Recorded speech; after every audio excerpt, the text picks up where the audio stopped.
Ya, baik. Selamat sore semuanya. Assalamualaikum warahmatullahi wabarakatuh. Untuk suara bisa jelas terdengar? Jelas, Pak. Ya, oke. Yang sudah hadir di sore hari ini untuk mata kuliah perpindahan kalor dan massa bisa mengaktifkan on cam-nya ya sebagai bukti awal perkuliahan di sore hari ini.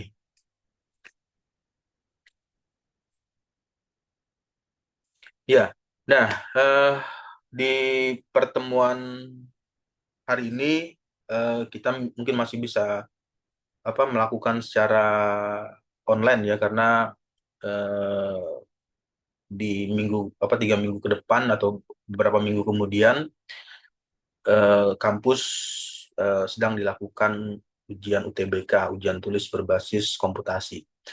Oke, eh, pada pertemuan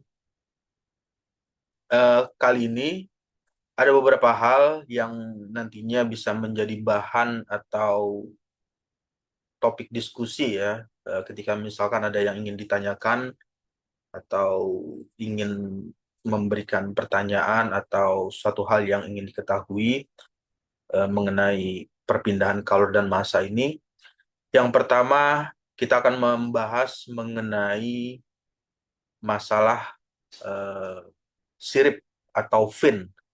Jadi yang sudah pernah atau seringkali mendengar istilah fin atau sirip dalam hal perpindahan panas memberikan kontribusi yang cukup bisa dikatakan signifikan ya untuk bisa mengantarkan panas.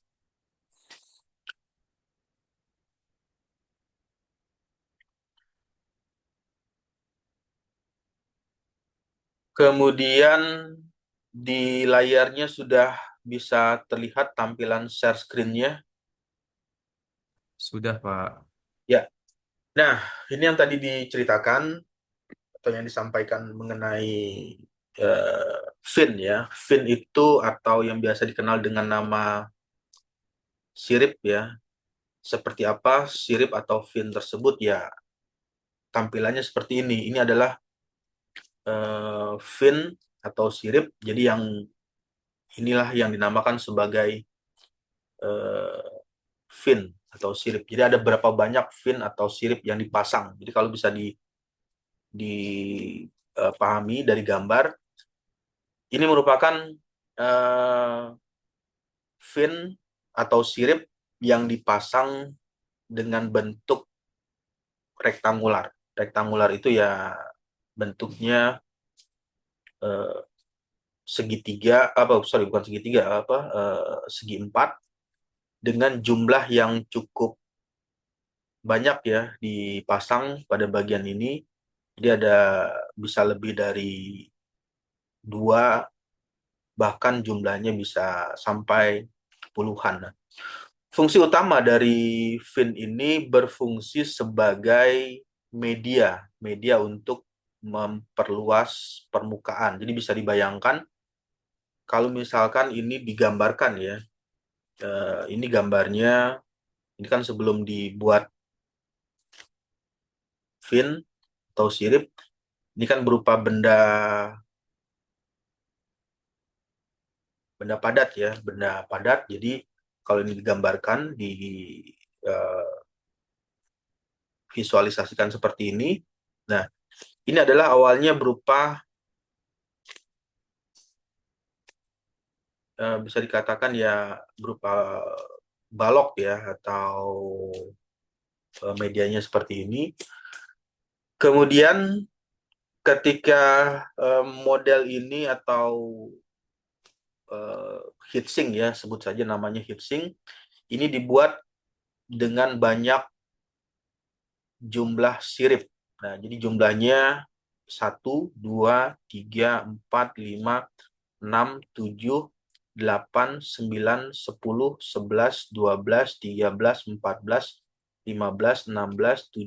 18, 19, 20, 21, 22, 23, 24. Jadi ada 24 fin atau 24 sirip.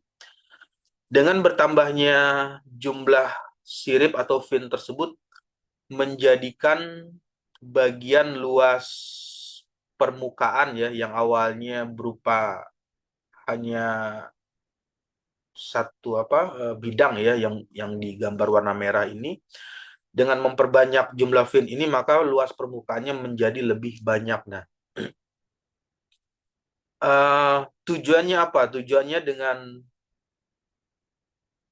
memperbanyak luas permukaan menyebabkan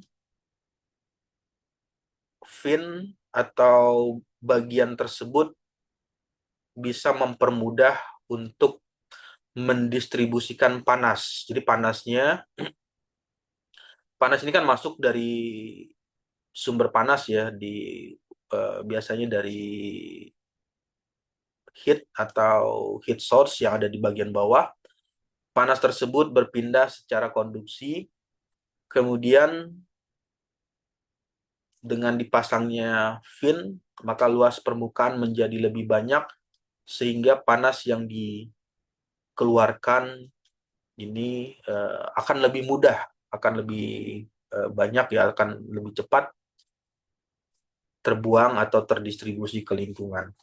Itu adalah tujuan utama. Tujuan utama kenapa skenarionya model heatsink ini selalu ditambahkan adanya sirip atau fin. Tujuannya supaya bisa mendistribusikan atau memindahkan panas lebih banyak. Fin, jadi kalau diartikan, fin itu merupakan elemen tambahan. Jadi yang tadi disampaikan, ini merupakan elemen tambahan yang dipasang pada permukaan suatu benda. Jadi kalau bendanya itu sebelum di dimodelkan atau dibuat seperti ini ya hanya berupa plat atau berupa balok ya, dengan ukuran tertentu.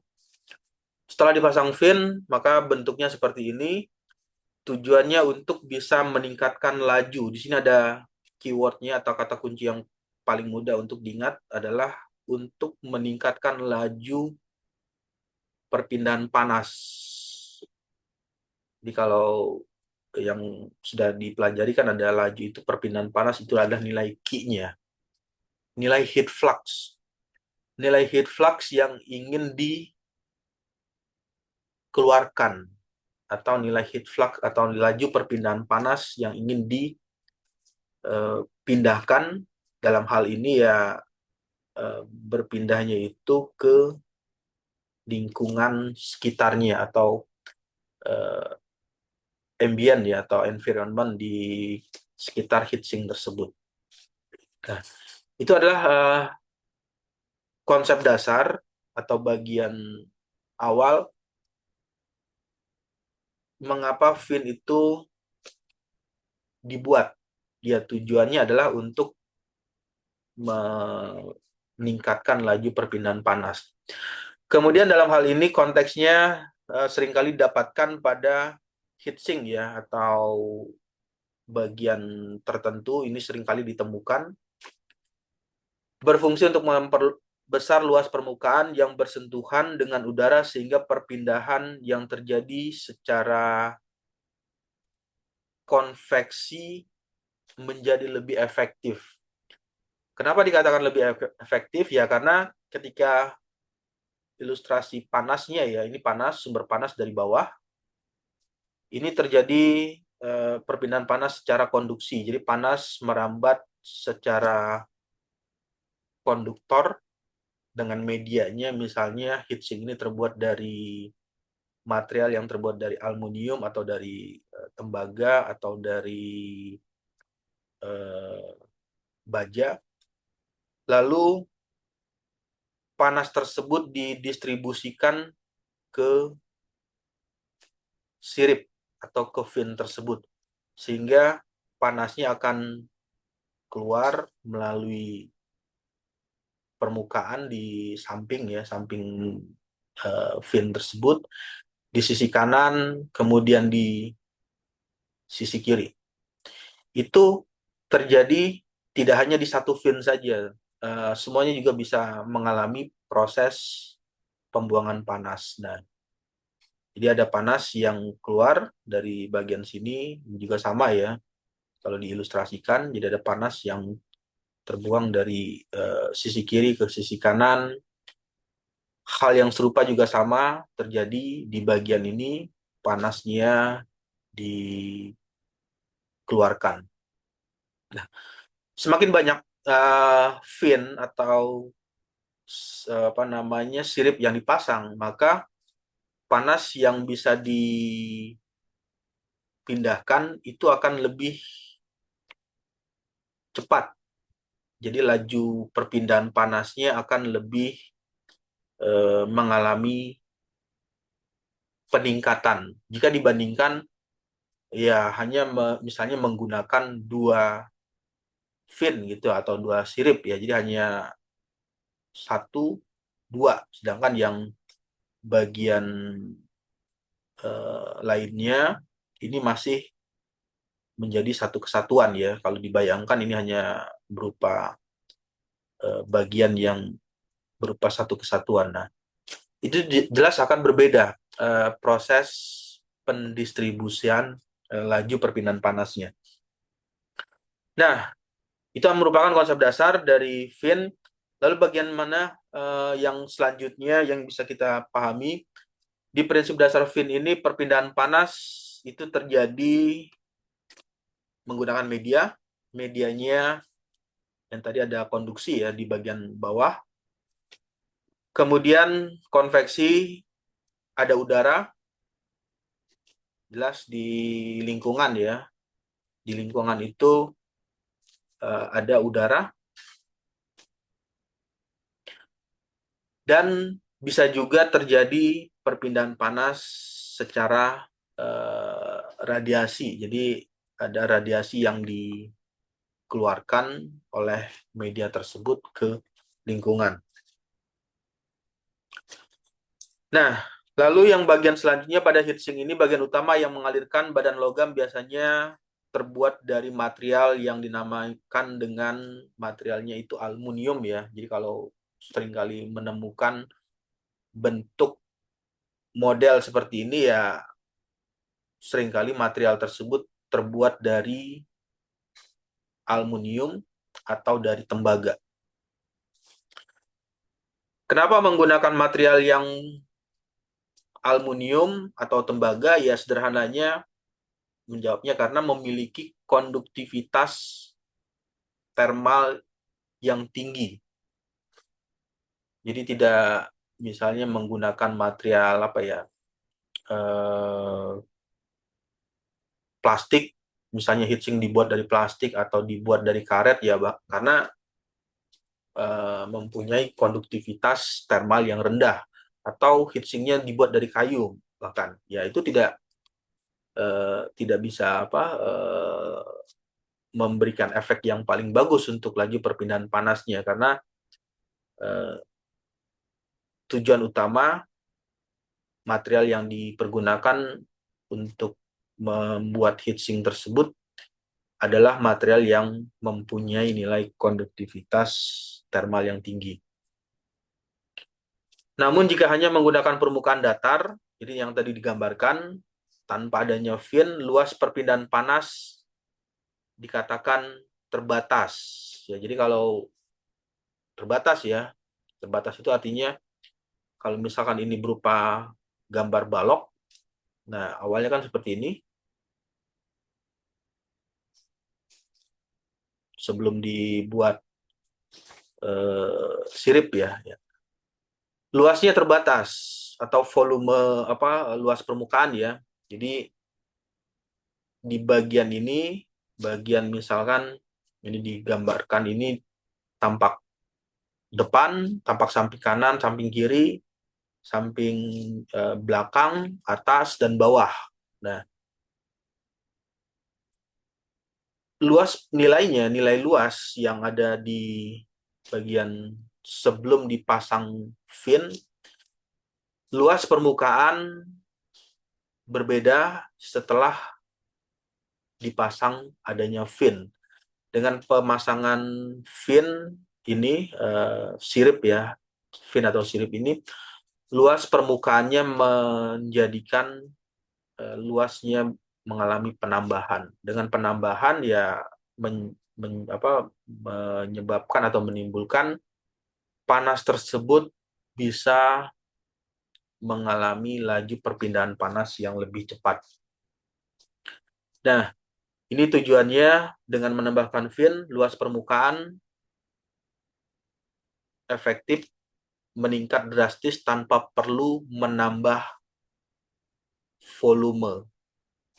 Ini bisa dibayangkan ya, kalau volume baloknya itu misalnya dalam hitungan misalnya 100 ya, nilai volumenya 100, ya tidak perlu menambah besar, misalnya volumenya dibuat menjadi 200 atau menjadi 300. Ya. Itu tujuan utama dari pemasangan fin. Tujuannya adalah untuk memperluas permukaan. Dengan permukaan yang luas menyebabkan heat flux atau laju perpindahan panas mengalami peningkatan. Nah, ini adalah fungsi atau berbagai macam model fin ya. Ada yang bentuknya, kalau ini di zoom, diperbesar,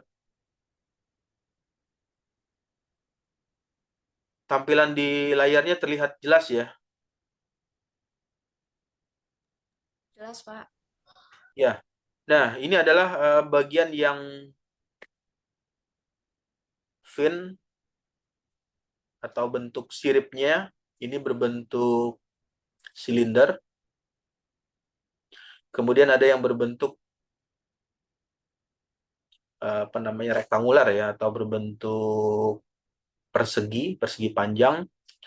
Kemudian ini juga sama, berbentuk silinder tapi kondisinya lebih panjang atau lebih tinggi.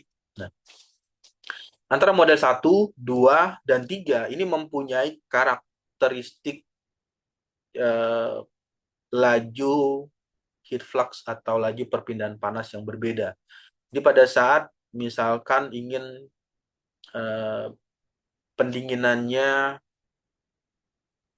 cepat atau pendinginannya dengan kondisinya natural convection atau forced convection, model heatsink apa yang perlu dipakai? Apakah menggunakan heatsink berbentuk seperti ini, berbentuk silinder ya, atau berbentuk persegi? Itu yang nanti kita bisa lihat di slide selanjutnya. Lalu yang selanjutnya adalah fungsi fin berfungsi sebagai jalur tambah untuk mengantarkan panas dari basis heatsink. Heatsink itu ya medianya ini. Ini ada, kalau sebelum dibentuk seperti ini ya, awalnya dikatakan ya heatsink, dengan cara memperluas permukaan kontak antara logam dan udara, meningkatkan laju perpindahan panas secara keseluruhan. Jadi nilai Q itu mengalami penambahan. Membantu menyebarkan suhu lebih merata di seluruh bagian heatsink tersebut. Dengan pemasangan atau penambahan ya, penambahan tadi namanya fin atau sirip. Fin atau sirip ini bisa memberikan kontribusi yang pertama, memperbesar luas permukaan, kemudian meningkatkan laju perpindahan panas. Laju perpindahan panasnya mengalami penambahan atau peningkatan ya nilai Q-nya.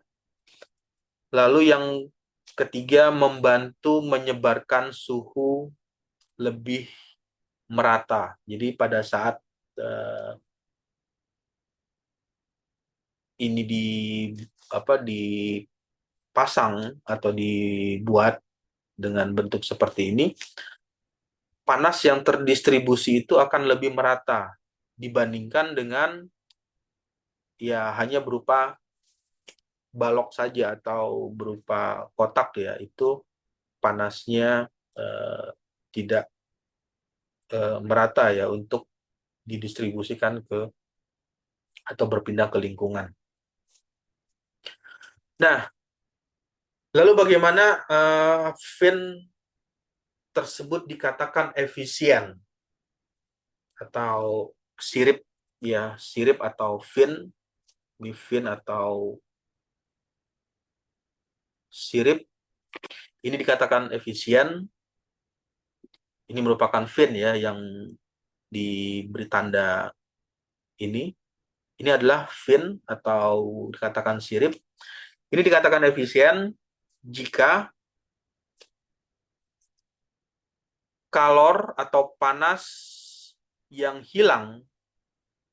Jadi panas yang hilang. Jadi pada saat fin tersebut dipasang, ini kan akan mengeluarkan panas ya, yang akan terbuang. Ini kalor akan terbuang melalui sirip ini. Kalor yang hilang oleh fin berbanding dengan kalor maksimum. Taunya kalor maksimum dari mana? Ya, didapat dari sumber panas.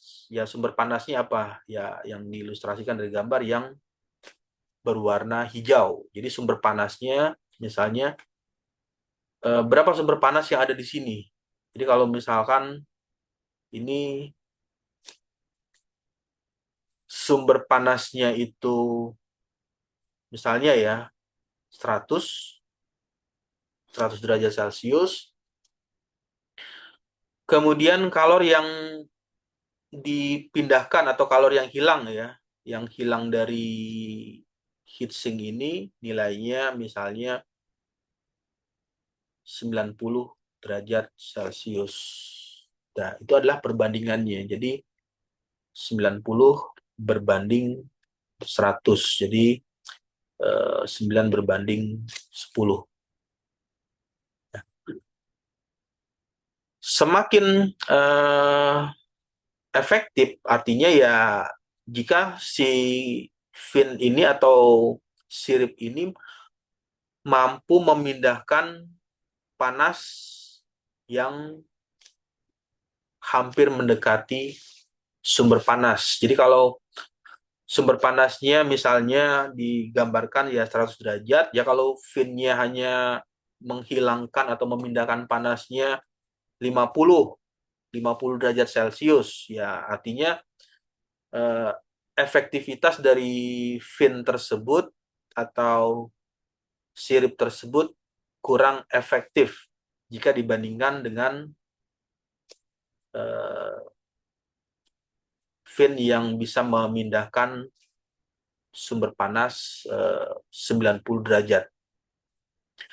Jadi itu adalah bagian dasar bagaimana mengatakan apakah fin atau sirip dari heatsink ini mempunyai efektivitas yang baik atau yang optimal, ya nanti bisa dihitung berapa nilai efisiensinya.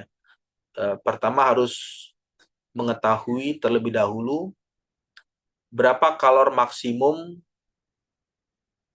yang ada di seluruh area fin yang bersuhu TB ya, temperatur base, temperatur di bawahnya ini berapa temperatur maksimumnya. Jadi kalau misalnya diukur dengan alat ukur terbaca temperaturnya 100 derajat Celcius. Kemudian coba dihitung atau diukur juga berapa kalor yang ada di bagian sirip tersebut.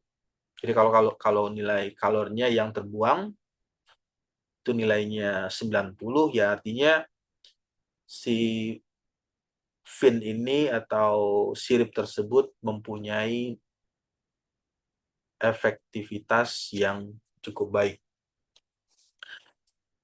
Sehingga bisa dituliskan untuk efisiensi sebuah fin atau sirip didefinisikan sebagai perbandingan antara jumlah nyata atau jumlah aktual ya, jumlah nyata atau aktual panas yang dipindahkan oleh fin tersebut terhadap jumlah kalor maksimum. Jadi jumlah kalor maksimum secara keseluruhan berada pada suhu yang ada di dasar heatsink. Nah, ini merupakan perhitungan bagaimana menentukan berapa besar nilai efisiensi fin ya atau efisiensi dari sirip yang dipergunakan tersebut. Ya, lalu yang berikutnya adalah ilustrasi mengenai efisiensi dan surface ya, surface area yang sering kali digunakan dalam konfigurasi fins. Ini sebagai tampilan awalnya diilustrasikan dengan fin yang berbentuk rektangular. Rektangular itu ya berbentuk persegi panjang. Ini finnya ya, bentuknya seperti ini, persegi panjang. Ada beberapa hal yang memberikan pengaruh terhadap parameter utama. Parameter utamanya itu ya kemampuan dari heatsink tersebut, seperti seberapa besar nilai koefisien konveksi. Nah, performa dari heatsink atau fin ini juga dipengaruhi oleh koefisien konveksi. Koefisien konveksi ya ada hubungan dengan fluida. Fluida apa yang bekerja ya, atau fluida apa yang dipergunakan pada saat melakukan pendinginan untuk heatsink tersebut. Yang pertama adalah koefisien konveksi, kemudian ketebalan. Ketebalan itu ya ini ya nilai T, ketebalan material. Jadi ketebalan material juga memberikan kontribusi atau pengaruh terhadap performa dari heatsink tersebut. Lalu sifat material. Sifat material ini ada hubungannya dengan thermal conductivity atau kemampuan konduktivitas thermal dari fin atau dari sirip yang dipergunakan tersebut. Berapa nilai thermal conductivity-nya. Kemudian panjang efektif memperbaiki perhitungan luas permukaan aktif dengan memasukkan kontribusi dari ujung fin. Jadi ada ujung fin itu ya bentuknya seperti ini. Ini kan bentuknya berupa apa namanya persegi ya. Jadi kalau misalnya yang bentuknya lancip atau berbentuk lingkaran, ya pasti ada pengaruhnya terhadap nilai efisiensinya. Efisiensi menunjukkan seberapa baik sebuah fin atau sirip yang dipasang dalam hal ini memanfaatkan luas tambahan untuk bisa menambah peningkatan transfer panas atau nilai Q secara nyata dibandingkan dengan kondisi ideal atau kondisi belum dipasang fin tersebut. Nah, itu adalah bagian yang menjadikan gambaran bagaimana mengetahui atau memperkirakan seberapa efisienkah atau seberapa efektifkah fin atau sirip tersebut dipergunakan modelnya atau bentuknya ya. Karena model dari fin ini banyak ya, nanti kita bisa lihat di slide selanjutnya. Ada yang berbentuk rektangular ya, kalau ini berbentuk rektangular. Kemudian ada juga yang bentuknya itu bergelombang. Nah, ini ada mempunyai tujuan eh, tertentu atau tujuan khusus antara bentuk yang rektangular dengan yang bentuknya bergelombang.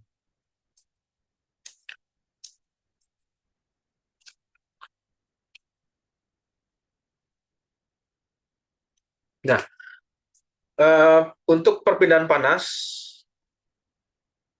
ini sebagai contoh dari berbagai macam model fin ya. Ada yang bentuknya yang tadi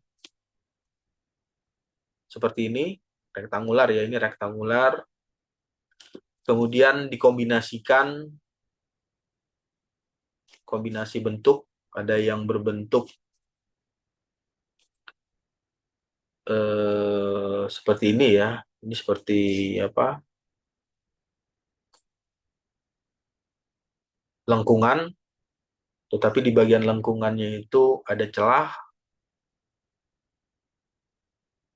dan mempunyai space ya. Space-nya ya supaya ada udara yang masuk atau proses panas bisa dipindahkan.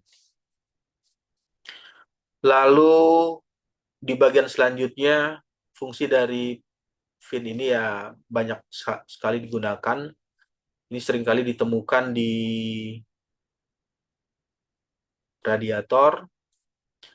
Kemudian heat exchanger ini juga seringkali ditemui model fin seperti ini. Dan ini juga bisa didapatkan di perangkat elektronik. Ini perangkat elektronik ini ya seringkali di dalam komputer ya, atau CPU, Central Processing Unit, itu seringkali menggunakan heatsink.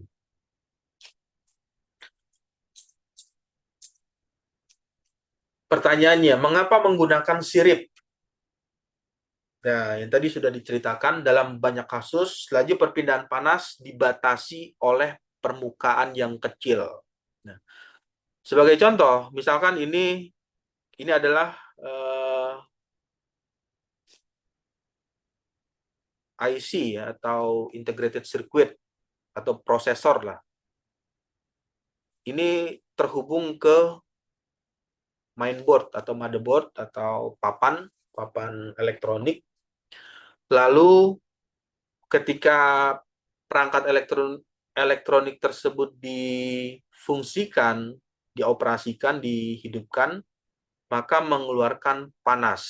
Nah, panasnya, karena panasnya ini luas permukaan ini ya, luas permukaan IC-nya itu kecil, sehingga untuk mendistribusikan panas ke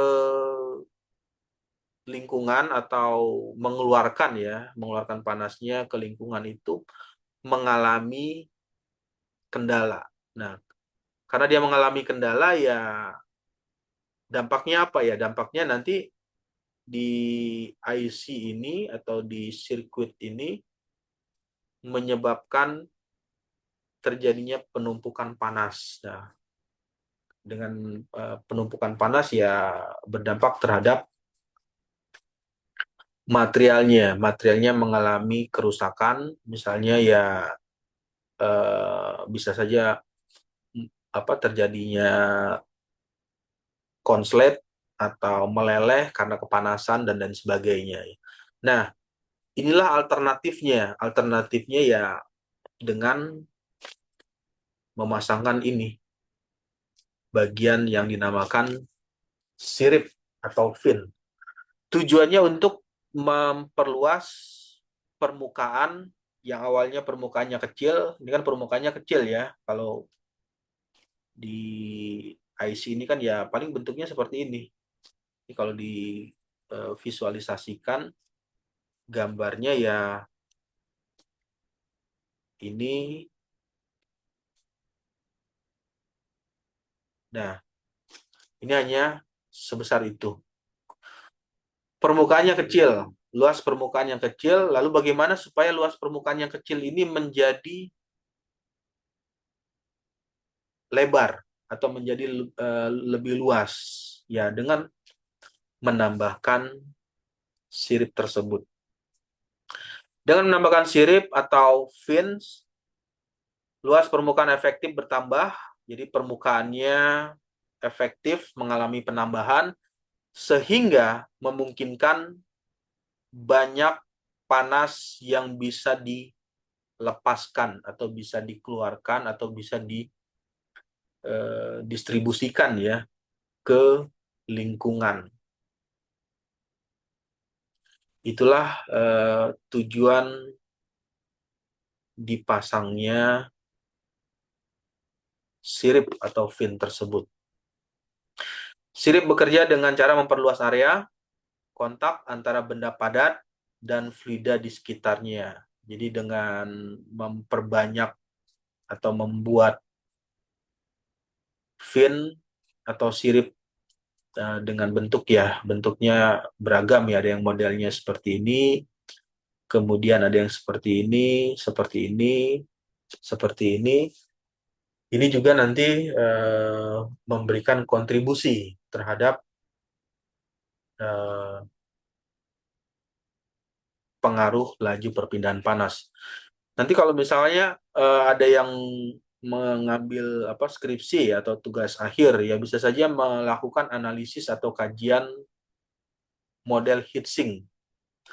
Model heatsink eh, yang efektif atau model heatsink seperti apa yang sesuai untuk meningkatkan laju perpindahan panas. Jadi nanti bisa melakukan analisis apakah menggunakan bentuk heatsink yang seperti ini bentuknya atau yang seperti ini atau yang seperti ini atau yang seperti ini. Nah, itu adalah bagian yang nanti ya kalau misalnya ada yang eh, mengerjakan skripsi juga bisa mengambil topik seperti itu untuk melakukan analisis nilai efisiensi dari model heatsink yang dibuat untuk misalnya untuk mendinginkan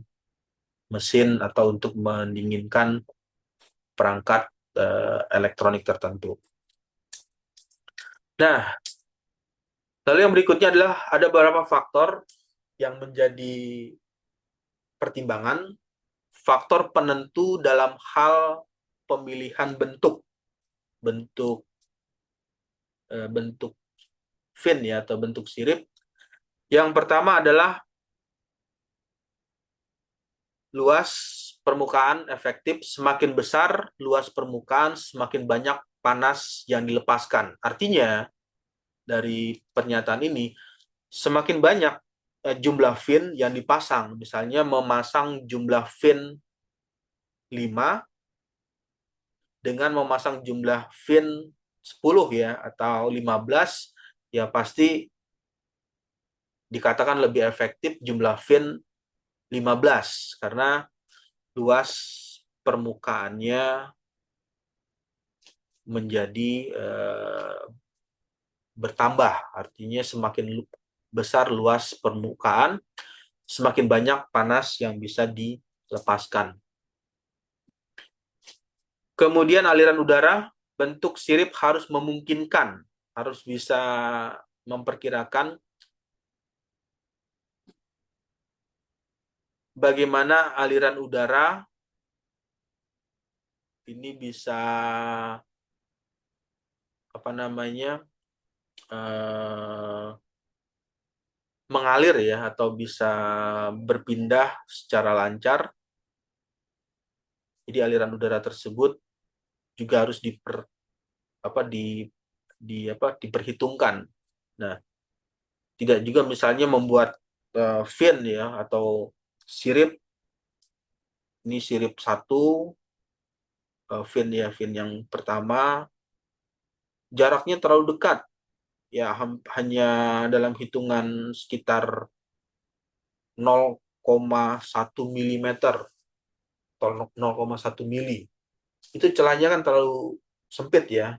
Nah, itu juga memberikan kontribusi bagaimana atau memberikan penentuan apakah jarak ideal yang dipasang itu berapa jaraknya antara sirip satu dengan sirip dua. Karena kalau terlalu berdekatan juga memberikan eh, kesulitan udara untuk bisa masuk ke bagian celah-celah dari fin tersebut. Yang berikutnya adalah proses manufacturing. Ini juga menjadikan perhatian atau perhitungan bagaimana membuat sirip. Apakah mudah dilakukan manufaktur atau proses pembuatannya? Ya, kalau misalnya tools atau alat yang dipergunakan untuk membuat fin tersebut bisa dikatakan ya cukup lengkap, ya itu tidak ada masalah ya. Tapi kalau misalnya dibuat secara manual ya, menggunakan alat sederhana, CNC konvensional, atau peralatan yang uh, simpel atau sederhana, ya ini juga bisa menjadikan pertimbangan kemudahan manufaktur serta cost atau biaya yang diperlukan untuk membuat fin tersebut. Lalu yang berikutnya adalah berat dan ukuran. Karena ketika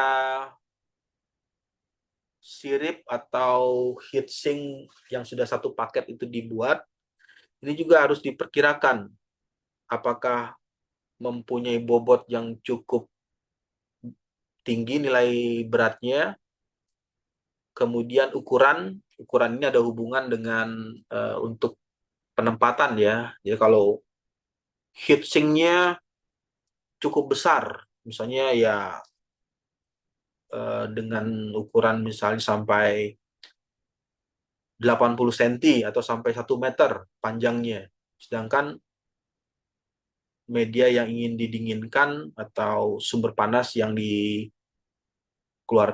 itu ukurannya kecil atau tidak sebesar itu. Nah, itu juga menjadi pertimbangan karena pada saat penempatan akan menjadi masalah atau akan menjadi kesulitan untuk pemasangan alatnya. Bobot dan ukuran penting terutama untuk aplikasi yang bisa dikatakan portable atau ruangnya space-nya minimal ya, ruangnya terbatas, itu menjadi perhatian untuk memperhitungkan bobot dan ukuran. Kemudian kondisi operasi. Nah, ini adalah bagian apa yang akan digunakan oleh heatsink tersebut. Apakah heatsink ini akan didinginkan secara natural? Natural itu ya alami. Artinya ketika sumber panas, kemudian dipasang heatsink, lalu panas tersebut akan natural atau secara natural konveksi akan terdistribusi ke lingkungan. Atau heatsink ini akan didinginkan dengan alat bantu atau yang biasa dikenal dengan forced convection atau konveksi paksa. Ya, medianya macam-macam ya untuk forced convection. Ada yang menggunakan fan atau kipas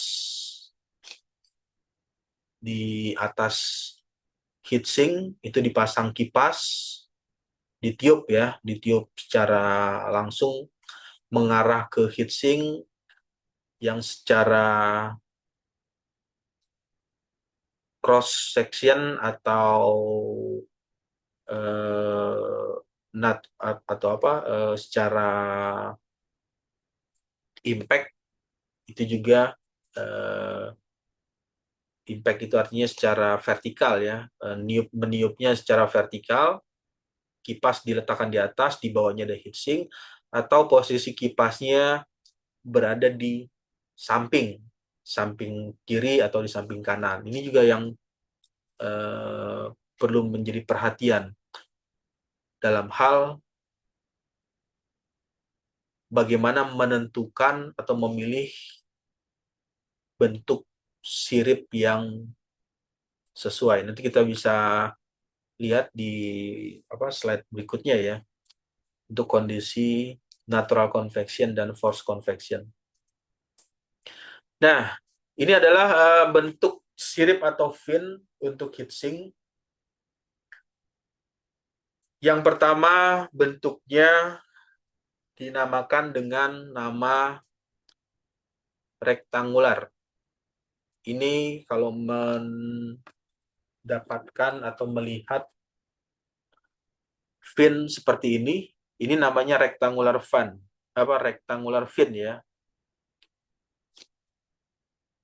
Dinamakan rektangular ya karena bentuknya berbentuk persegi ya, persegi panjang, dibuat dengan jumlah yang banyak. Ini kalau ini kan jumlahnya satu ya. Jadi kalau dibuatnya ya banyak, 1, 2, 3, 4, 5, 6, 7, 8, 9, 10, 11, 12. Jadi ada 12 rectangular fin. Apa kelebihan yang didapat ketika menggunakan model seperti ini? Yang pertama adalah mudah dibuat. Jelas ya, kalau secara manufaktur, ya ini lebih mudah buatnya karena lurus aja. Ini kan fin lurus atau plat datar lurus, mudah dibuat, luas permukaan cukup besar.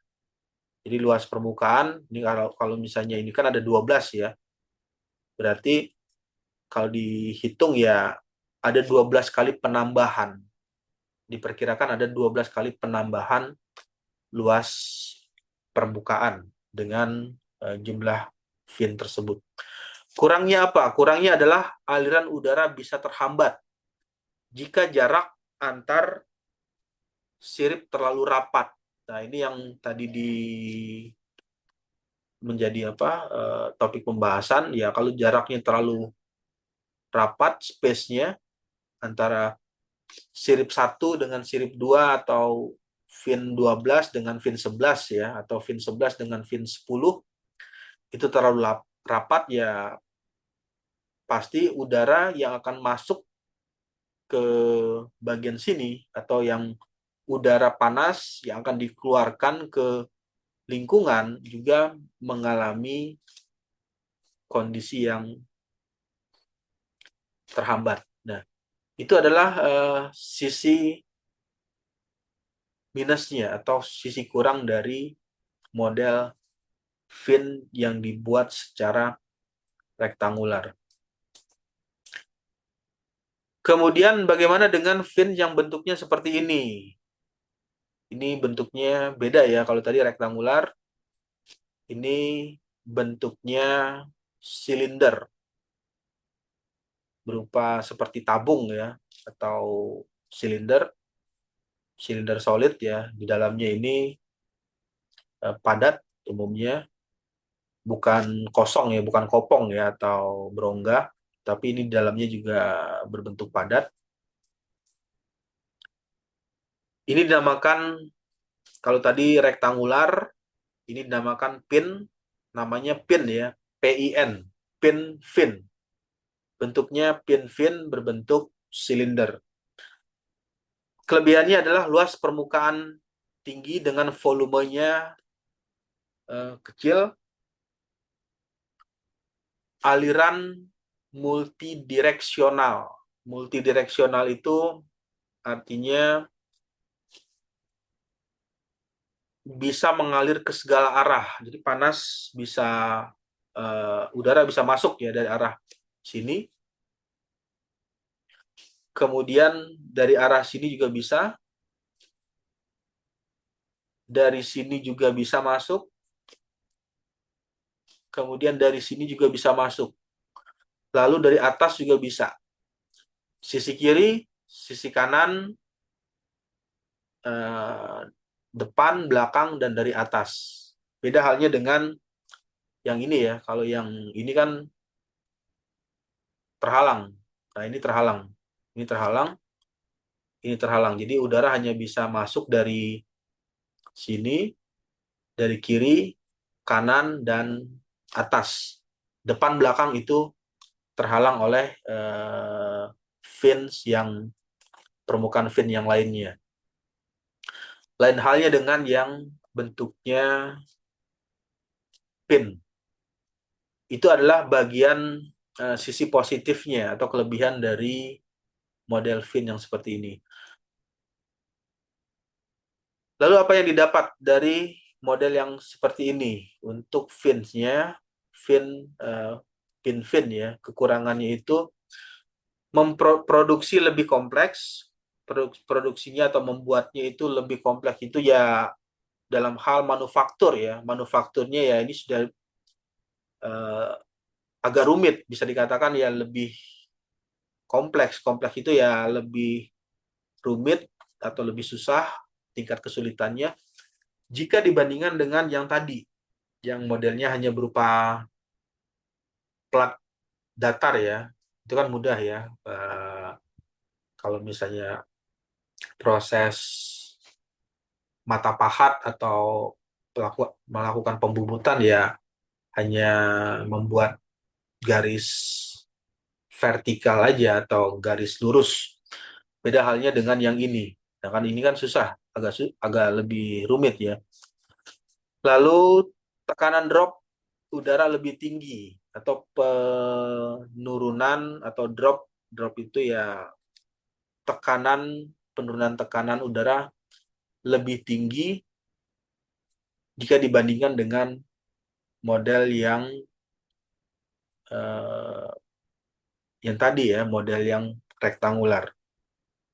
Itu adalah sisi kurang atau kekurangan yang dimiliki oleh fins yang berbentuk silinder. Lalu ada lagi namanya fins yang bentuknya dengan nama anular. Annular fin. Annular fin ini khusus ya. Ini khusus untuk media silinder. Medianya ini ya. Ini silinder. Ini kan silinder atau seperti tabung. Kemudian dipasang anular berupa cincin atau lingkaran dengan jumlah tertentu. Ini jumlahnya 1, 2, 3, 4, 5. 1, 2, 3, 4, 5. Kelebihan cocok untuk pipa silinder. Sangat cocok ya untuk pipa silinder. Kalau yang tadi kan untuk plat yang datar ya, bagian ini. Ini kan bagian untuk plat atau sumber panas di bawah. Di sumber panasnya ada di bawah. Dan atau ini ya, ini merupakan sumber panasnya. Sedangkan kalau yang anular fin itu ya sesuai untuk pipa yang berbentuk silinder. Dalam hal kekurangan ya pasti terbatas. Terbatas pada aplikasi tertentu. Ya, aplikasi tertentunya ya untuk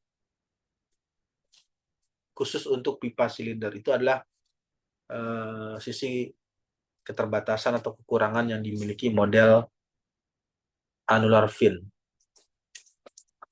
Nah, di bagian yang lain ada juga model sirip atau fin-nya ini bentuknya seperti ini. Tampilan di layarnya bisa terlihat ya, kondisinya diperbesar. Ada perbedaan. Yang pertama, kalau yang tadi bentuknya plat datar, tapi ini bagian ini ada kondisinya yang membedakan adanya gelombang. Jadi ada gelombang itu dia dikatakan gelombang ya ada lengkungan atau ada lekukan itu adalah bagian yang bergelombang. Nah, ini bisa dilihat, ini terlihat tidak datar fin-nya atau sirip tersebut, tetapi kondisinya bergelombang. Ini juga sama, kondisinya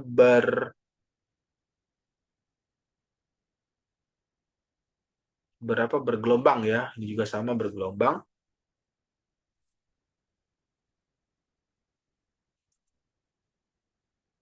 Ini dinamakan bentuknya wavy atau corrugated fin. Kelebihannya dengan bentuk yang bergelombang ini bisa meningkatkan turbulensi aliran. Alirannya bisa mengalami turbulen. Jadi pada saat udaranya masuk nih dari sini. Ya, karena bentuknya bergelombang, misalnya masuknya ke sini, ke celah ini, sedangkan di bagian ini peletakan fins-nya tidak rata ya, atau eh, tidak sama, ya pasti menyebabkan turbulensi aliran di bagian sini. Jadi alirannya mengalami turbulensi. Hal yang serupa juga sama ya, di bagian ini juga sama. Ini juga sama ketika udara masuk atau masuknya dari atas, ada bagian yang tidak rata atau tidak simetris, ya pasti menyebabkan timbulnya aliran turbulen. Dengan penambahan aliran turbulen menyebabkan terjadinya peningkatan perpindahan panas. Jadi panas yang terjadi ketika turbulensi ini bertambah, maka bisa meningkatkan proses perpindahan panas. Bagian yang berikutnya adalah nilai kurang dari model seperti ini. Yang pertama, tekanan drop mengalami peningkatan, kemudian proses manufaktur ya, atau proses pembuatannya itu lebih kompleks, lebih rumit lagi dibandingkan dengan model pin yang berbentuk silinder atau berbentuk pin tersebut. Nah, lalu bagaimana melakukan analisis efektivitas heatsink ketika heatsink ini sudah dibuat, baik itu dibuat secara bentuknya secara pin ya, berbentuk silinder, dengan heatsink yang dibuat misalnya ada berbentuk rektangular atau berbentuk gelombang, seperti apa efektivitasnya.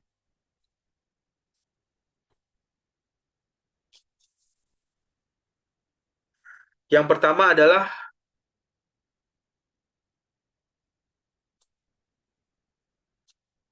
untuk pendingin dengan aliran udara, force convection. Force convection berarti menggunakan kipas, berarti dipasang ya, kipas di sini. Fin ini sering dianggap lebih efektif, paling efektif karena memiliki luas permukaan yang sangat besar per unit volume, kemudian aliran udara yang melewati di antara pin tersebut secara multidireksional. Multidireksional ya, panas bisa berpindah dari sini, bisa pindah atau bisa keluar ya, keluar masuk dari sisi kiri, dari sisi kanan. Kemudian ini juga sama, bisa terjadi perpindahan panas secara multidireksional. Meningkatkan turbulensi sehingga mempercepat perpindahan panas. Jadi dari pemasangan fin ya, dari proses peletakan pemasangan fin, ini pasti turbulen sudah terbentuk. Ketika ada udara yang masuk dari sini, atau misalkan dari sini ya. Nah, ini udara kalau diperbesar gambarnya ya, ada udara yang masuk mengenai silinder tersebut, maka turbulen mulai terbentuk lagi atau mulai terbentuk ketika bersentuhan dengan silinder berikutnya atau bersentuhan atau kontak dengan fin kontak dengan pin berikutnya. Jadi bisa dibayangkan kalau nanti divisualisasikan ya dengan menggunakan smoke generator atau menggunakan CFD, Computational Fluid Dynamics, ini bisa terlihat dengan jelas streamline-nya, garis alir yang terjadi di dalam ini.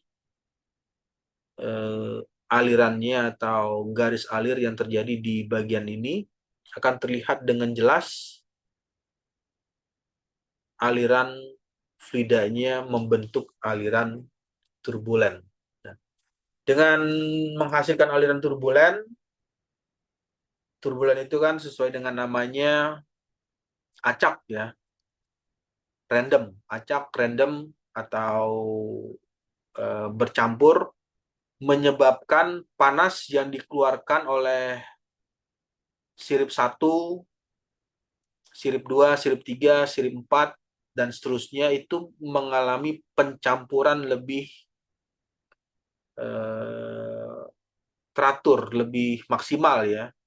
Karena proses turbulensinya, pencampuran panasnya lebih bagus, menyebabkan terjadinya perpindahan panas lebih cepat. Jadi perpindahan panasnya mengalami peningkatan. Nah, lalu bagaimana dengan natural convection? Untuk natural convection atau pendinginan secara alami, ini cocoknya dengan ini. Sesuainya ya atau idealnya menggunakan model rectangular fin dengan jarak antar sirip optimal biasanya lebih baik karena memungkinkan aliran udara naik secara bebas di antara sirip. Jadi pada saat udara masuk ke sini, ini kan space-nya sama ya. Nah, ini space-nya sama, jarak antara sirip 1 dengan sirip 2 itu dengan space yang sama. Nah, ini jaraknya, space-nya sama, menyebabkan aliran udara naik secara bebas di antara sirip. Jadi secara natural, ini udara yang panas ya, sumber panasnya yang ada di bawah sini kan mengalami naiknya itu secara bebas di antara sirip. Jadi tidak ada faktor penghalang ya. Jadi naiknya ya stream ke atas. Jadi arah alirannya dengan bebas bisa memindahkan panas dari sumber panasnya. Model yang seperti inilah yang cocok dipasang ketika ingin mendinginkan sumber panas ya atau objek panasnya itu dengan kondisi yang natural. Natural itu ya artinya tidak memasang kipas atau memasang fan atau alat peniup ya berupa exhaust fan di bagian eh, sekitar heatsink tersebut. Lalu yang berikutnya material yang digunakan pada heatsink. Material fin itu memberikan pengaruh terhadap kemampuan. Jadi pada saat menggunakan heatsink, pastikan juga material heatsink ini terbuat dari apa materialnya. Yang pertama yang harus diperhitungkan pada saat memilih material, pastikan material yang dipilih ini mempunyai nilai konduktivitas thermal atau thermal conductivity yang baik. Jadi nilai baik itu ya artinya konduktivitas thermalnya tinggi. Dikatakan tinggi ya besar ya. Misalnya ada material 1, material 2, material 3. Setelah didapat, oh ternyata material 2 mempunyai nilai thermal conductivity lebih tinggi jika dibandingkan dengan material 1 dan material 3. Itu adalah nilai konduktivitas thermalnya lebih baik atau paling baik dibandingkan dengan material yang lain. Yang pertama adalah konduktivitas thermal tinggi, kemudian density, bobotnya. Ini juga perlu menjadi perhatian, karena kalau misalnya heatsinknya terlalu berat, bobotnya atau beban yang dipergunakan atau beban yang diberikan nanti ya berpengaruh juga terhadap media yang akan didinginkan. Jadi ya kalau misalnya ini digunakan untuk mendinginkan perangkat elektronik misalnya dengan IC prosesor ya, prosesornya itu dipasang dengan heatsink beratnya misalnya sampai 10 kilo, 10 kilogram atau lebih dari itu ya juga berpengaruh terhadap kinerja dari alat yang akan didinginkan. Kemudian dalam hal proses kemudahan untuk melakukan pembuatan atau manufakturnya, seberapa mudahkah heatsink ini dibuat atau seberapa mudah heatsink tersebut dilakukan produksi. Lalu yang berikutnya biaya produksinya, berapa biaya yang dibutuhkan atau berapa besar biaya yang diperlukan untuk membuat heatsink tersebut. Lalu yang selanjutnya adalah kemampuan dari material untuk memberikan arti ya, seberapa tahan material tersebut terhadap yang namanya korosi. Korosi ini ya dalam arti ya proses timbulnya karat, jadi atau materialnya mengalami kerusakan atau materialnya mengalami pengikisan karena fluida yang dipergunakan,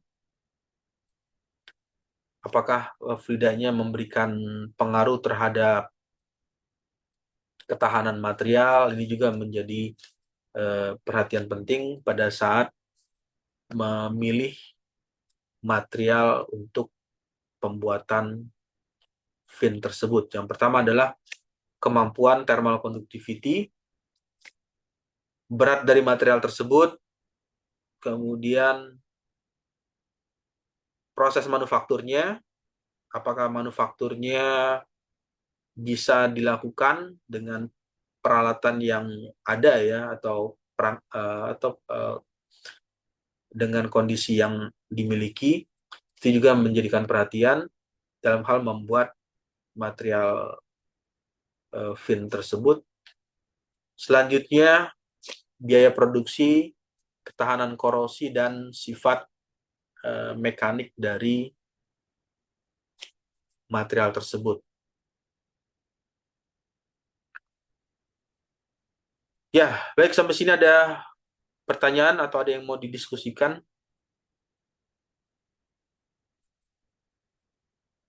Untuk suaranya stabil ya, bisa jelas terdengar. Iya, Pak. Ya. Dengar, Pak.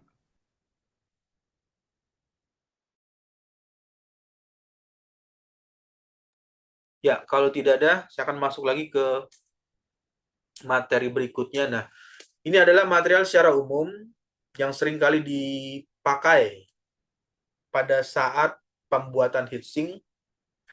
Yang pertama adalah material yang berbahannya itu aluminium. Paling banyak digunakan untuk fins. Ini paling banyak ya. Paling banyak sekali digunakan. Jadi kalau membongkar peralatan elektronik, seringkali menemukan heatsink, ada fins-nya ya, itu materialnya seringkali dibuat dari bahan aluminium. Paling banyak digunakan untuk fin, pertama karena konduktivitas termalnya cukup tinggi, sekitar 205 ya, watt per meter Kelvin. Lalu ringan, enteng ya, ringan itu ya sama saja dengan enteng, ringan, tidak berat, mengurangi bobot keseluruhan perangkat. Jadi kalau diletakkan di komputer atau CPU, Central Processing Unit, ya heatsinknya tidak membebani atau menyebabkan peralatan elektronik tersebut menjadi lebih berat. Lebih murah, harga relatif terjangkau, mudah dibentuk menjadi berbagai bentuk sirip, dapat diberi lapisan dengan penamaan anodisasi untuk meningkatkan ketahanan terhadap korosi. Ini adalah material yang secara umum ya, yang seringkali dipergunakan. Lalu yang berikutnya adalah tembaga. Nah, kalau untuk tembaga ini secara konduktivitas, thermal conductivity-nya lebih tinggi jika dibandingkan dengan aluminium. Kalau aluminium tadi berapa? 205 ya. Kalau ini konduktivitas termalnya atau kemampuan memindahkan panasnya itu lebih tinggi. Nilainya 385.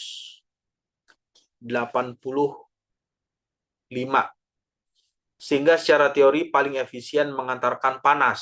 Secara teori ya. Tetapi beratnya lebih besar dibandingkan aluminium.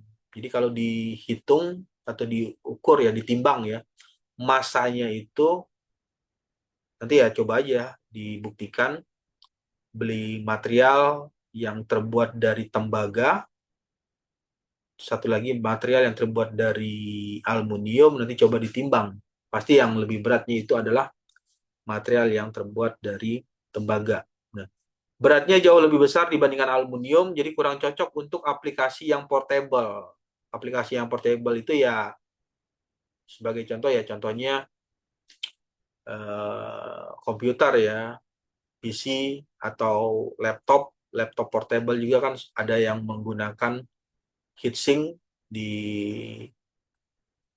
di laptop tersebut atau di notebooknya, karena cukup berat ya akan memberikan kontribusi terhadap beban komputer tersebut. Harga yang relatif lebih tinggi atau lebih mahal jika dibandingkan dengan aluminium.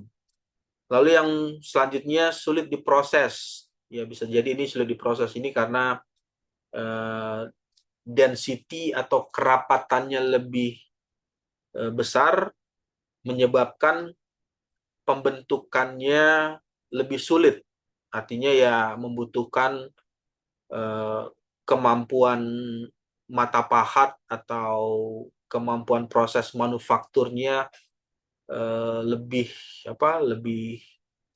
kuat ya untuk proses pengikisan atau pembuatan finnya, karena materialnya bisa dikatakan lebih strong ya, atau lebih solid jika dibandingkan, atau lebih kuat jika dibandingkan dengan material aluminium.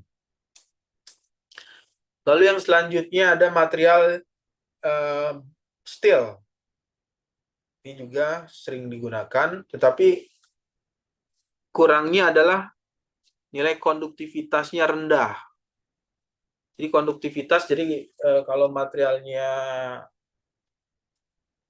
heatsink ini dibuat dari baja, ya konduktivitasnya lebih rendah. Artinya si material steel ini atau baja ini lebih banyak menyerap kalor daripada mendistribusikan atau mengalirkan panas secara konduksi. Jadi kemampuan si material baja steel ini lebih banyak menyerap kalornya. Konduktivitas rendah dengan nilai diperkirakan 40-60, sehingga kurang efisien sebagai bahan untuk membuat fin. Biasanya tidak digunakan sebagai bahan utama kecuali ada kebutuhan khusus, seperti kekuatan mekanik yang tinggi. Jadi kalau ada kekuatan atau proses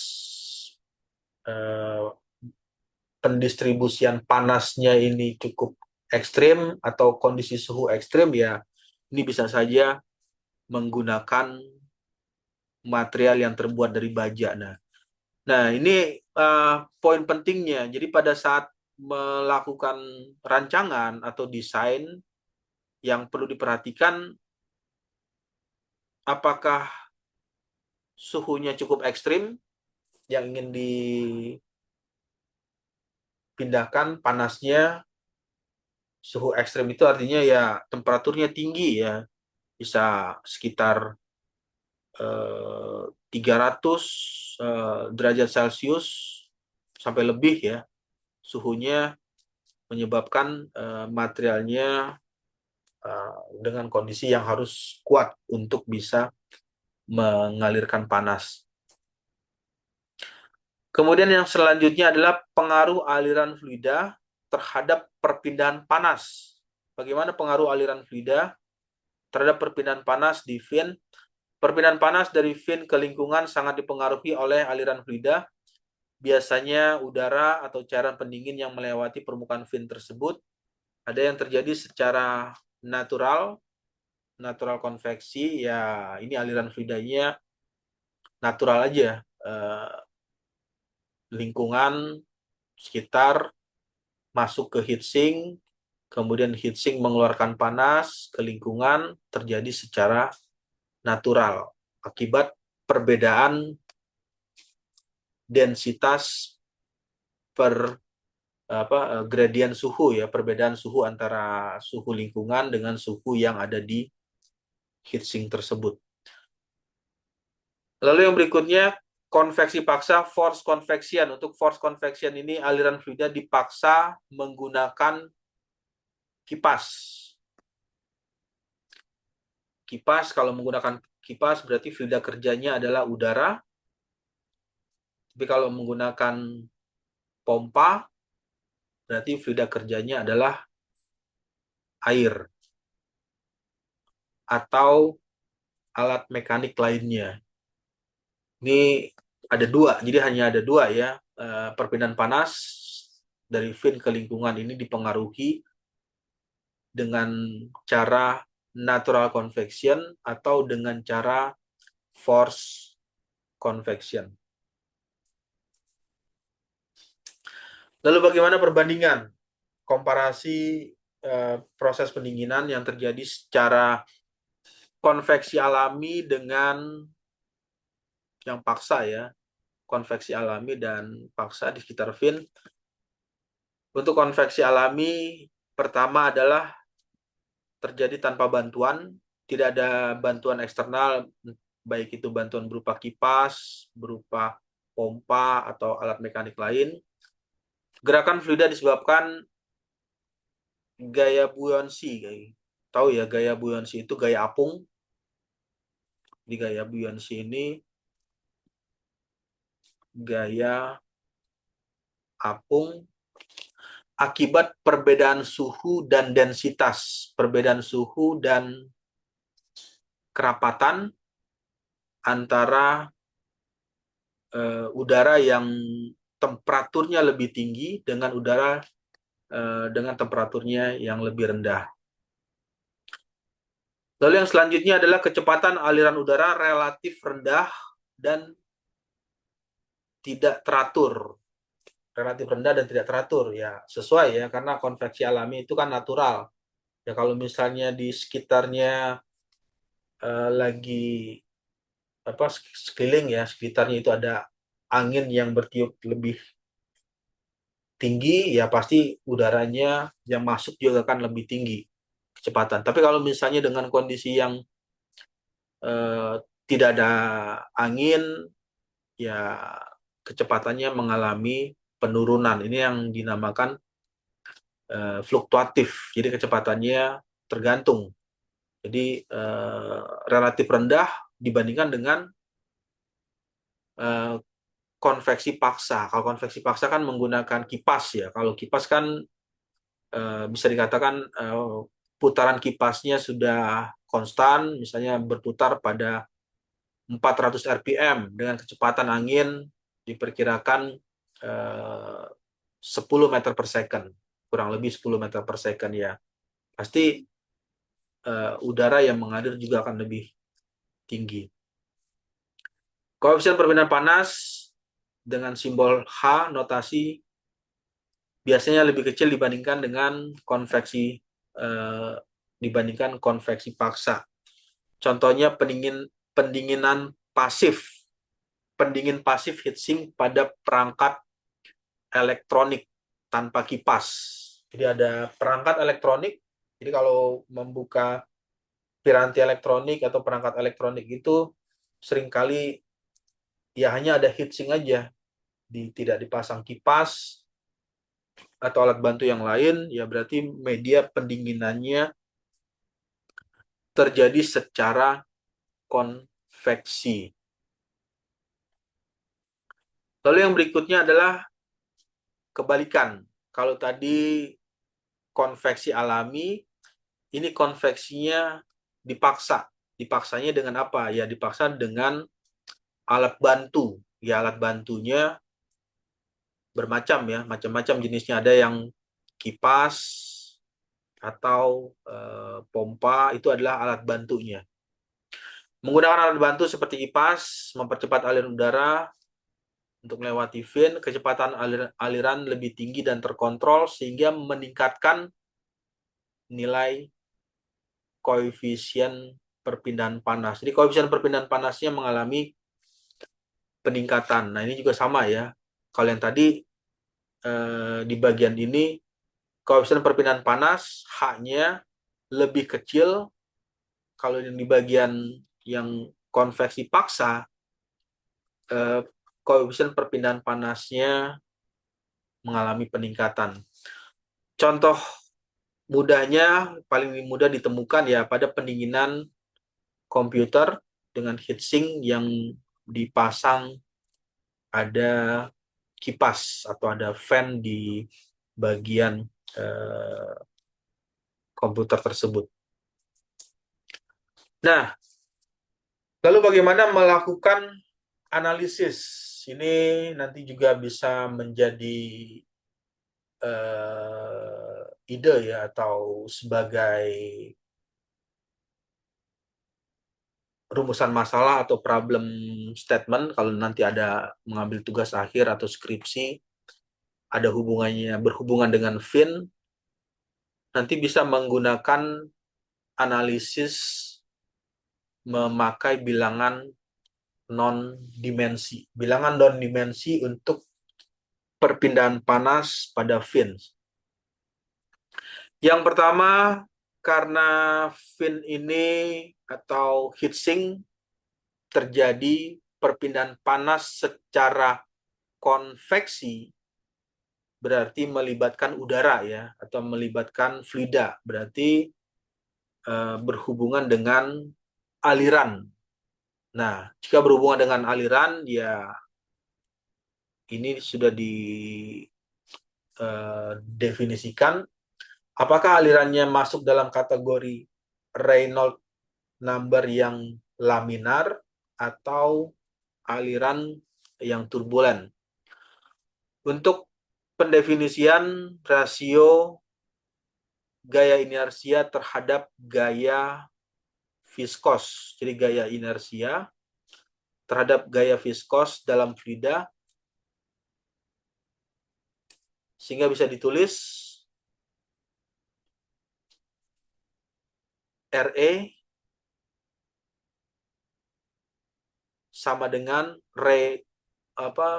rho ya, bukan Reynolds, rho massa jenis fluida dikali dengan kecepatan fluida, ini kecepatannya berapa, dikali dengan panjang karakteristik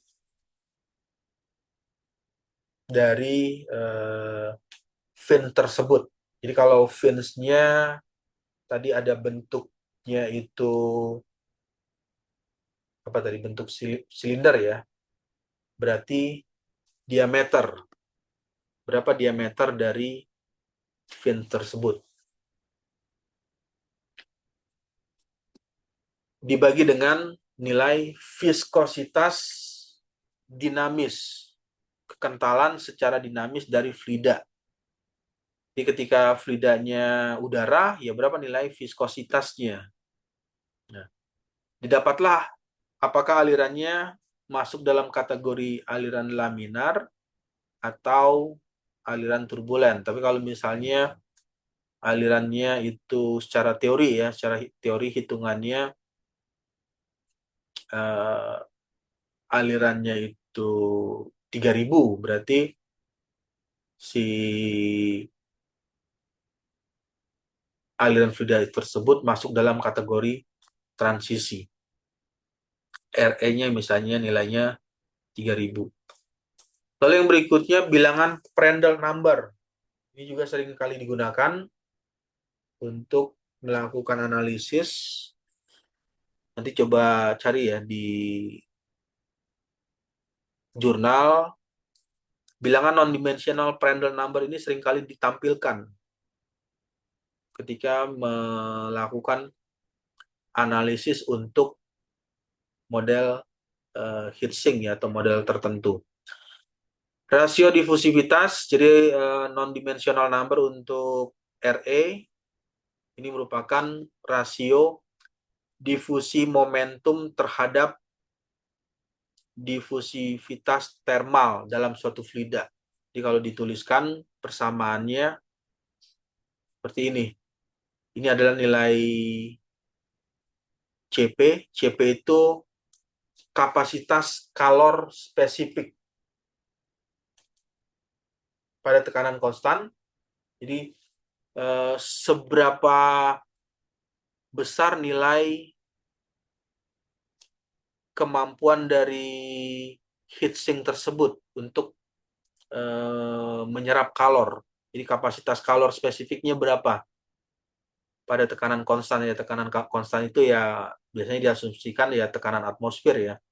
Tekanan konstan, viskositas dinamis fluida, lalu dibagi nilai konduktivitas termal fluidanya. konduktivitas thermal fluida. Jadi kalau misalnya menggunakan media kerjanya ya, media kerja pendinginnya itu udara, udara itu kan ada komposisi udara kan ada udara ya. Kalau udara itu ada yang masih ingat nggak komposisinya nitrogen dan oksigen ya.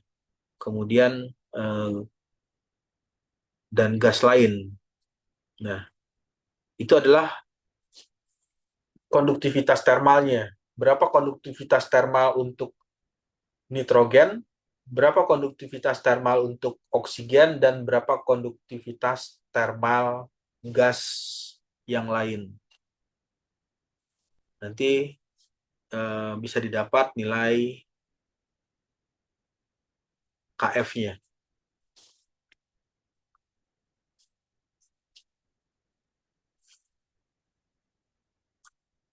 Ya, lalu yang berikutnya adalah nozzle number. Untuk nozzle number, ini merupakan rasio, rasio itu perbandingan ya, rasio perbandingan perpindahan panas secara konvektif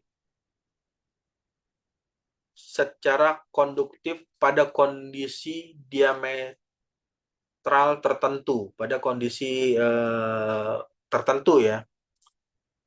Sehingga dituliskan nozzle H dikali L sama dengan KF. H-nya itu adalah koefisien perpindahan panas secara konvektif. Lalu L-nya itu adalah panjang karakteristik.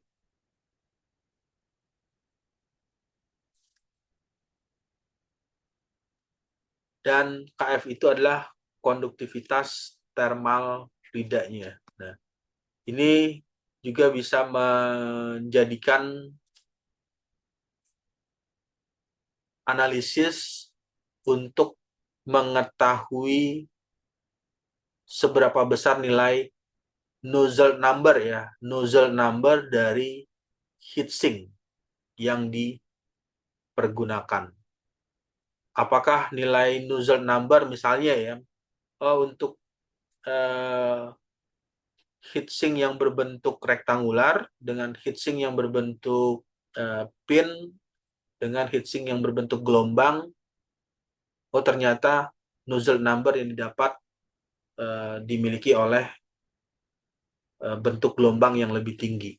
Nah, itu bisa menjadikan penjelasan analisisnya untuk hal performa atau kemampuan pendinginan dari heatsink yang dipergunakan dengan berbagai macam model yang dipakai.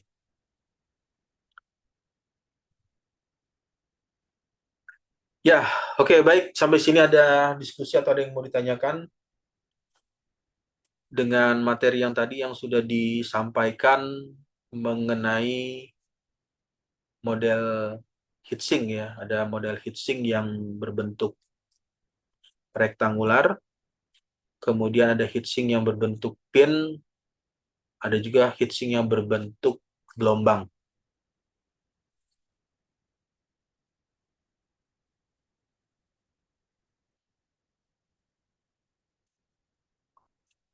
Ya, kalau tidak ada diskusi atau tidak ada yang ditanyakan, mungkin saya rasa cukup ya di sore hari ini untuk perkuliahan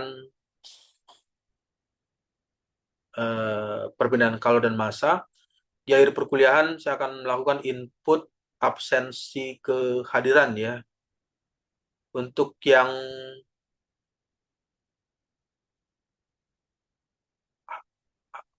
akan diinput bisa mengaktifkan on cam dan on mic-nya supaya bisa mudah untuk proses input absensi kehadirannya.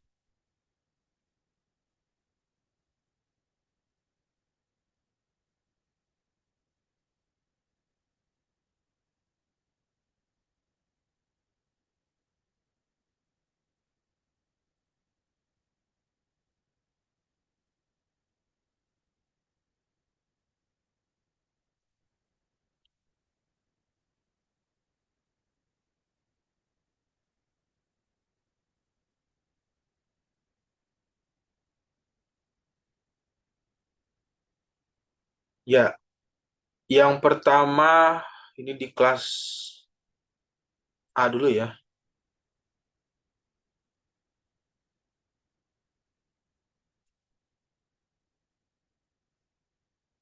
Untuk share screen-nya sudah bisa terlihat di layar.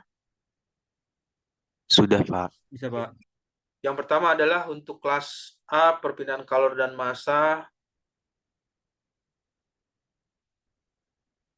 pertemuan ke-9 ya, 23 April 2025. Yang pertama Ahmad Rizky Bahtiar, ada di virtual Zoom. Sekali lagi ya, Ahmad Rizky Bahtiar. Tidak keluar ya di virtual Zoom atau on cam-nya atau on mic-nya. Ahdan Rafif Padilah. Hadir, Pak. Oke, lalu yang berikutnya Akila Adi Ramadan. Hadir, Pak. Ada ya. Ada, Pak. Lalu Bagus Sajiwo. Bagus ada, Pak. Ada. Kemudian Bergas Pradipta Ramadan. Hadir, Pak. Oke. Lalu yang selanjutnya Cindy Melani Putri. Hadir, Pak. Oke, lalu yang berikutnya Danis Farabi. Hadir, Pak. Kemudian Diki Kurniawan. Hadir, Pak. Kemudian Dilan Geranata. Hadir, Pak. Fajar Aditya Puspo. Pangestu. Hadir, Pak. Ada ya. Hadir, Pak. Ferry Valencia. Sekali lagi ya. Suaranya terdengar jelas ya. Ferry Valencia. Tidak ada ya di on cam atau on mic-nya. Lalu yang berikutnya Gervanel Ignatius Sihombing. Hadir, Pak. Oke, lalu yang selanjutnya adalah Gideon Pahala. Hadir, Pak. Selanjutnya Irsyada Ahmad. Hadir, Pak. Kemudian Kalisa Nada Putri. Hadir, Pak. Oke. Lalu yang selanjutnya adalah Muhammad Hafiz Yusra. Hadir, Pak. Hadir, Pak. Oke, lalu yang berikutnya Muhammad Traka. Hadir, Pak. Muhammad Alfan Nizar. Hadir, Pak. Hadir, Pak. Oke, lalu yang berikutnya Muhammad Arkan Syaputra. Ada? Tidak ada ya di virtual Zoom on cam atau on mic-nya. Muhammad Dian Fakhri. Hadir, Pak. Kemudian Muhammad Husain Al-Fikri. Hadir, Pak. Muhammad Raka Angkasa. Hadir, Pak. Prananda Setiawan. Hadir, Pak. Putri Maharani. Hadir, Pak. Raden Muhammad Gibran. Hadir, Pak. Selanjutnya Rafli Taki Arkan. Hadir, Pak. Rahmat Aji Syawal. Sekali lagi ya. Rahmat Aji Syawal. Tidak ada ya di on cam atau on mic-nya. Rajwa. Kemudian Rasan Rabani. Tidak ada ya on cam atau on mic-nya tidak keluar. Pak, Razan Rabani hadir, Pak. Ada. Ada, Pak, saya, Pak. Oke. Kemudian Randy. Hadir, Pak. Selanjutnya Rido Ardi Pangestu. ada. Rido Ardi Pangestu tidak ada ya di on cam atau on mic-nya. Rizky Deskian. Hadir, Pak. Terakhir adalah Wibi Reska. Wibi Reska hadir, Pak. Oke.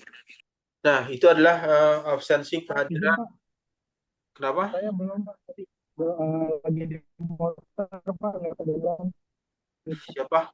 Ferry Valen. Ferry Valencia, Pak. Iya, masih atas, Pak.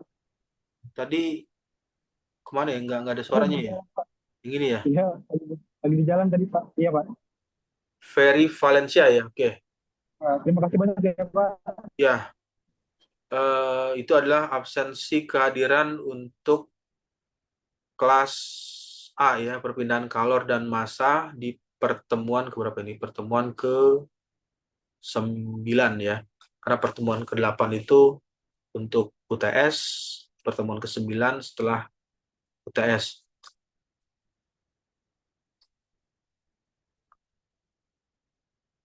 Lalu yang berikutnya, absensi kehadiran yang kelas berikutnya.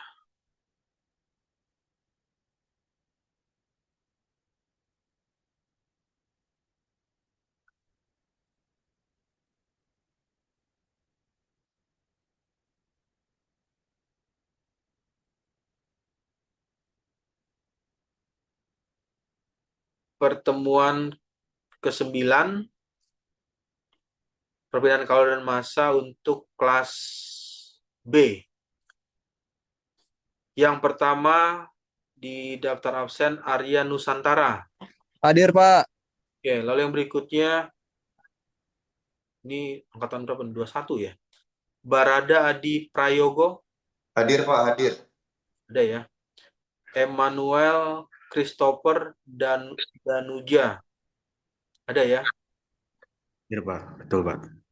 Fabio Akbar Alexa. Hadir, Pak. Selanjutnya Fahrul Makmun. Hadir, Pak. Fadil Muhammad. Hadir, Pak. Fahrul Rizal Ramadan. Hadir, Pak. Fauzan Rizky Pujianto. Hadir, Pak. Margaret Madeline. Hadir, Pak. Maulana Ihsan Ardiansah. Hadir, Pak. M. Rido Hafiz Adinata. Hadir, Pak. Muhammad Haikal Akbar. Hadir, Pak. Muhammad Fadil Hilmi. Hadir, Pak. Muhammad Haidar Faras. Hadir, Pak. Muhammad Hairi Ramzi. Hadir, Pak. Muhammad Raditya Wisnu Mukti. Sekali lagi ya. Muhammad Raditya Wisnu Mukti tidak ada ya di on cam atau on mic-nya. Lalu yang berikutnya Muhammad Sakti. Hadir, Pak. Ada ya. Nafi Gibran. Hadir, Pak. Nadif Putra Ramadhani. Sekali lagi ya. Nadif Putra Ramadhani tidak ada ya di virtual Zoom atau on cam-nya. Noval Zaki Amanullah. Ada Noval Zaki Amanullah. Tidak ada ya di virtual Zoom. Pradipta Arya Wismaya. Hadir, Pak. Kemudian Raditya Pascal Ramadan.